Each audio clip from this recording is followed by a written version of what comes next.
Charlie Rosenbury was born and raised in Springfield. After working in radio, music, and technology, Charlie decided to start out on his own with Self Interactive, an interactive development studio at the E-Factory that creates websites and custom applications for businesses. In addition to creating his own business, Charlie also co-founded Springfield Creatives and volunteers with the American Youth Foundation. What's most interesting, though, and I got a chance to talk to him on backstage here, and it was pretty really good conversation. You guys are really going to enjoy what he has to say. He's using virtual and augmented reality for. Charlie believes that virtual reality has the power of not only to teach, but to inspire. He uses his knowledge of technology to help local businesses find new and better ways to engage with their employees and their customers. It's something that we at Paperwise can really relate to. And we actually had a lot of common things that we talked about, and it's very exciting. What we share, though, is the belief in innovation has the power to drastically change the way people work, live, and play. We know how the value of technology and what it is becoming. We see its potential in the tight-knit community we live in, and we both work to bring innovation so that you can start seeing it too. It's a pleasure to have the opportunity to introduce him to you all right now. So please join me in welcoming Charlie Rosenbury to the 417 Think Summit.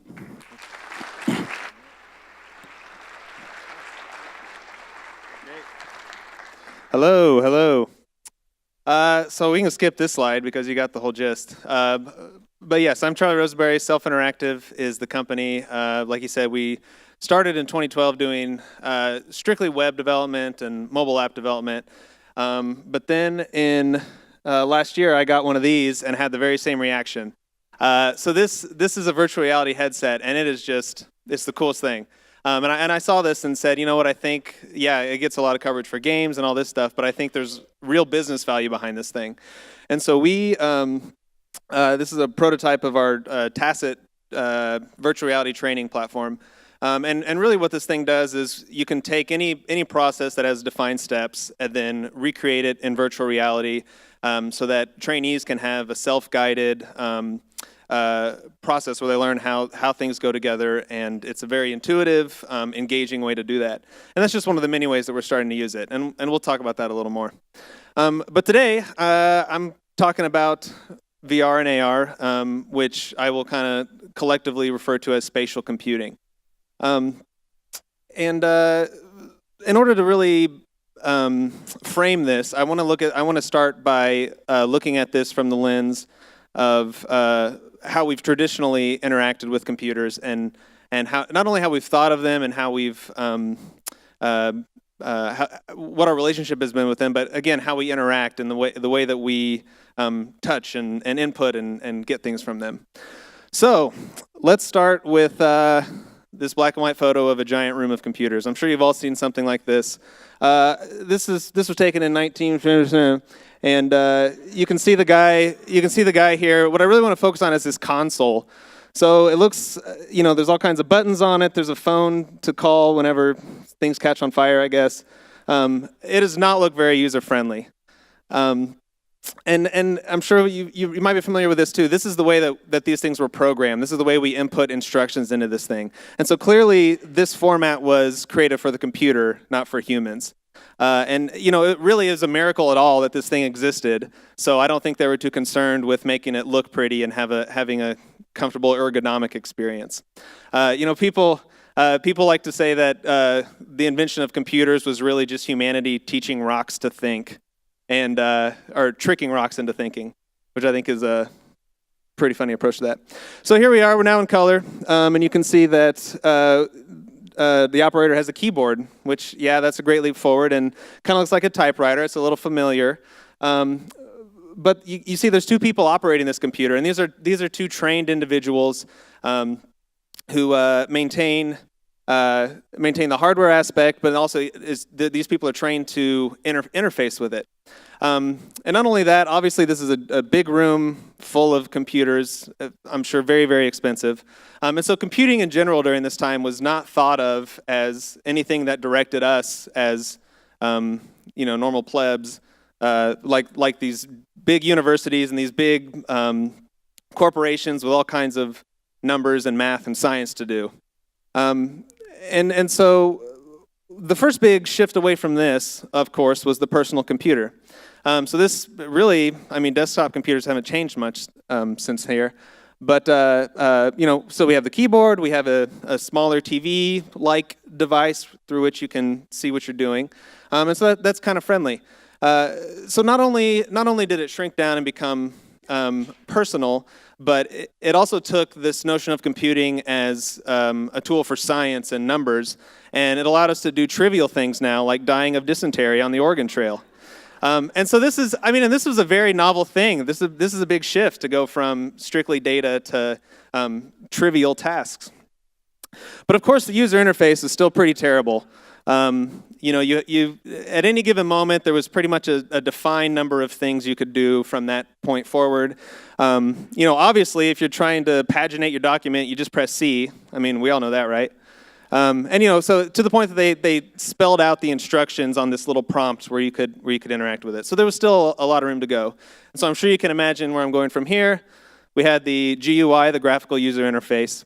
And I would say this is probably even a bigger leap than from the giant computer to the personal computer, because this is the first time that we're really leaning on a metaphor for how we think of this thing.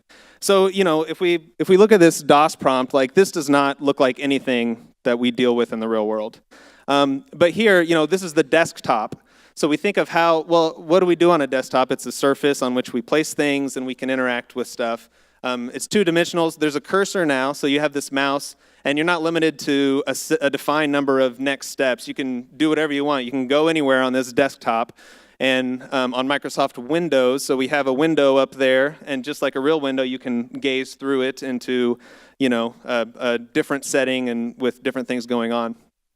And so and solitaire, yeah. And so this is another great example. So, in order to communicate this notion of a 2D desktop experience, they took something we're all familiar with: laying out cards on a table, moving them around, and obviously it was there to teach people how to click and how to drag and drop, and a lot of these normal means of interacting with our computer. And so again, yeah, this is kind of that first step into using a metaphor. In terms of how we interact, in terms of what it allows us to do, it also comes with the notion of this just being a bastion of information.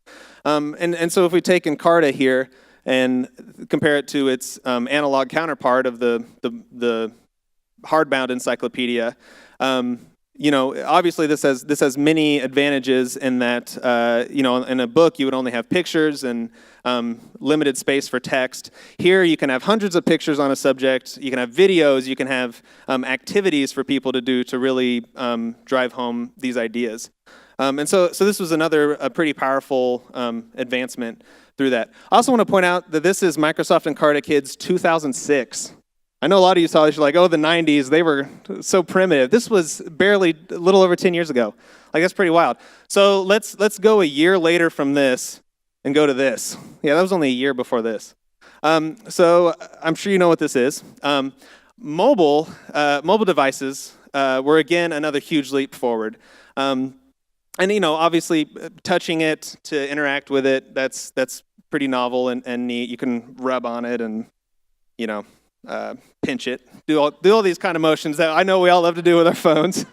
But more importantly, computing went mobile. So prior to, when I say it went mobile, it became much more convenient. So prior to smartphones coming out, if you needed to know something, if you needed to look something up, you had to walk into your office, sit down at your computer, boot it up, and start typing. So just like we could start playing games on personal computers, this convenience factor just radically transformed our relationship with this stuff. So you have a fleeting thought passing your mind, and it's almost like involuntary that you pull out your phone and start Googling or talking to Siri or whatever. So this convenience factor is really what we're starting to see too with these smartwatches. Like, it takes too long to pull my phone out. Just let me look at my wrist.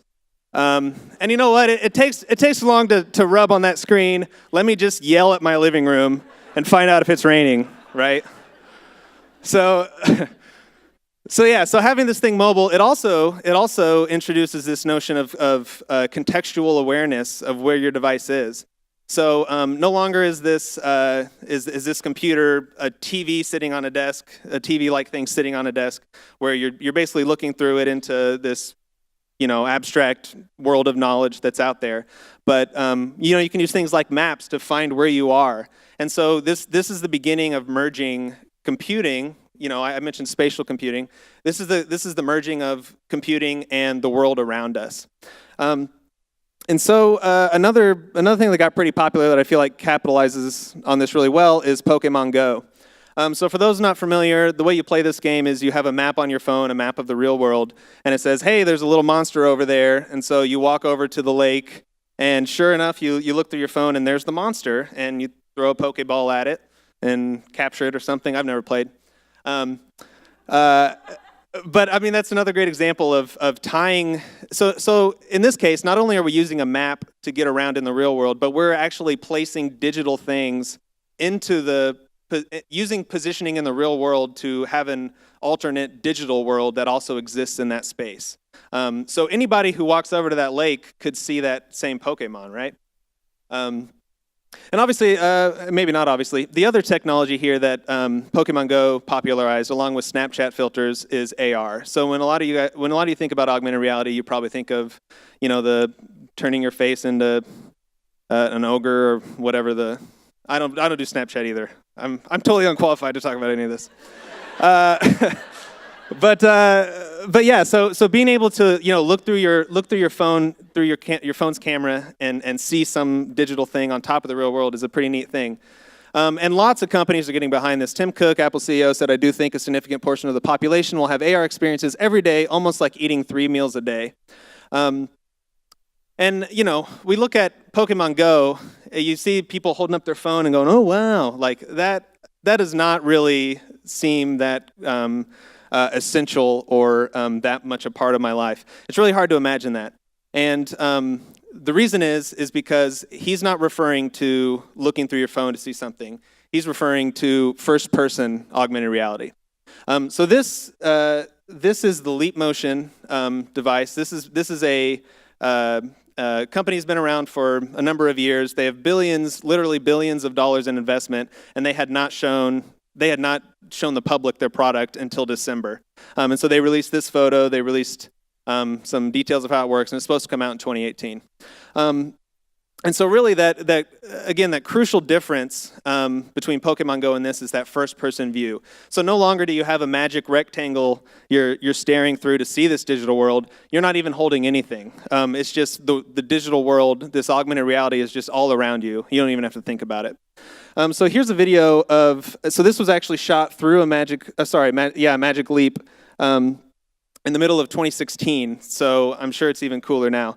But so in this scenario, there's a guy or gal sitting at their desk, and instead of a TV in front of them, there's nothing, and this information just appears. And just like we've done since the beginning of humanity, you just turn your head to see something else. And to interact with it, you might reach out, and there's still motions, but it's a much more natural thing that we're familiar with as humans.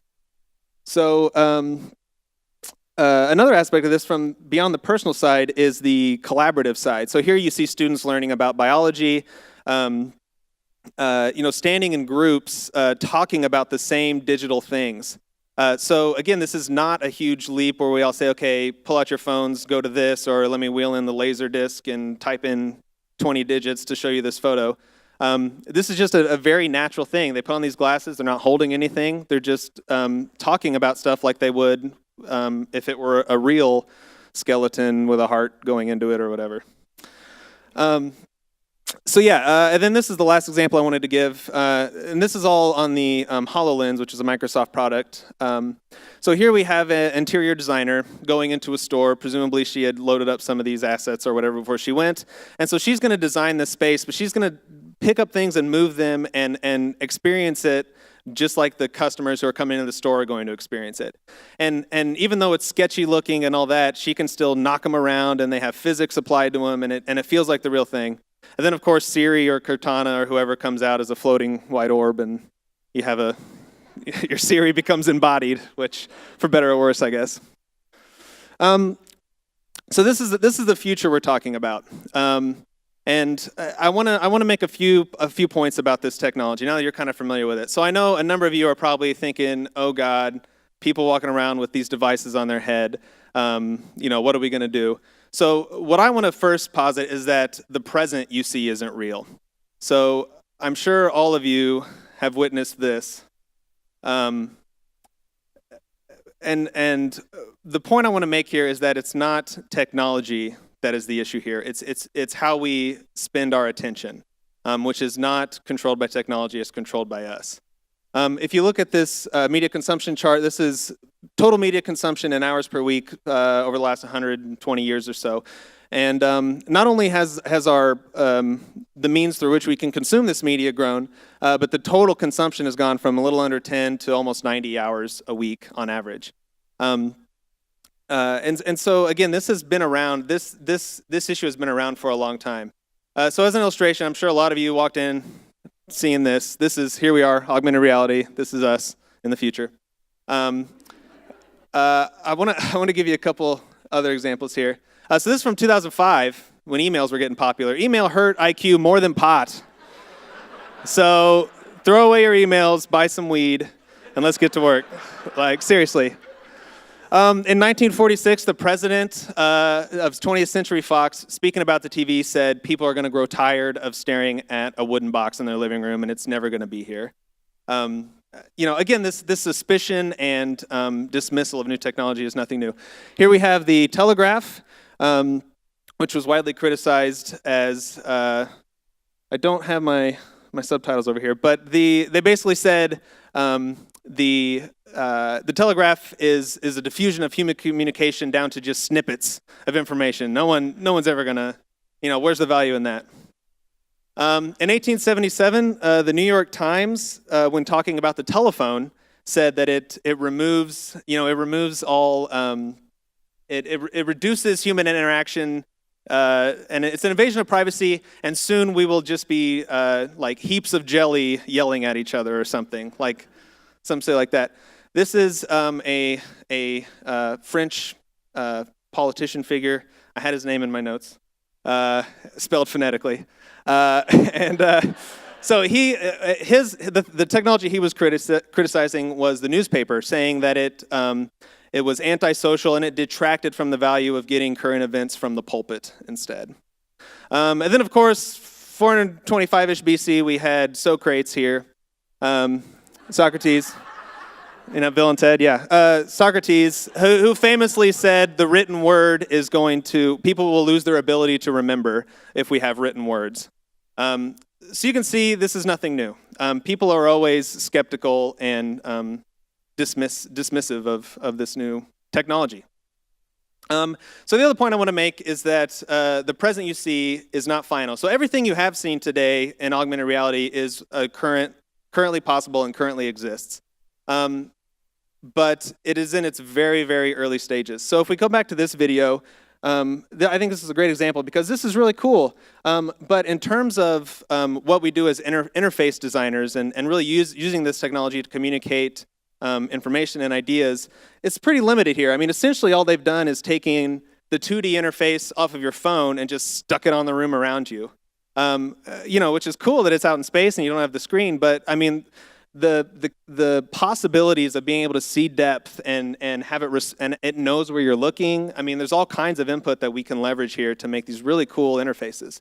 But again, it's just so early. A great example of this I like to talk to. If you'll get out your mouse and click there, please. The hyperlink. So we all know what this is. It's secondhand nature. I know you all had the urge to move your cursor up to it right now when I showed this. At one point, the hyperlink did not exist. If we go back to the whole like physical digital analog, you're thinking of websites. Essentially, they were documents on a screen, and sure, you could scroll up and down. But then somebody realized, hey, if I'm reading through this and I'm really interested in this, why don't we just let them click it and learn more about it immediately? They don't have to turn pages. They don't have to scroll to find it. And that was a novel idea. And so we are still in that stage with virtual reality and augmented reality where we are coming up with best practices and things like this. Along with the early internet came a lot of misuse of the early internet. So if you use the internet in the 90s, I'm sure you've seen every single one of these GIFs about 100 times. The point I want to make here is that don't be dismissive dismissive of this technology just because you see people using it in dumb ways. A more modern version of this would be the App Store. So this was such a real problem with early apps that Apple actually added a line to their App Store guidelines that said no more fart apps, because they were getting so many of them that it was becoming a real issue.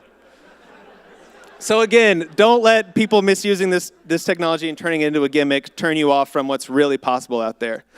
So like I said, we're currently partnering with manufacturers. We're talking to healthcare companies, tourism things, working with some ad agencies on some really cool applications of this technology and using it not to make fart apps, but to make things that really affect businesses and the bottom line and humans.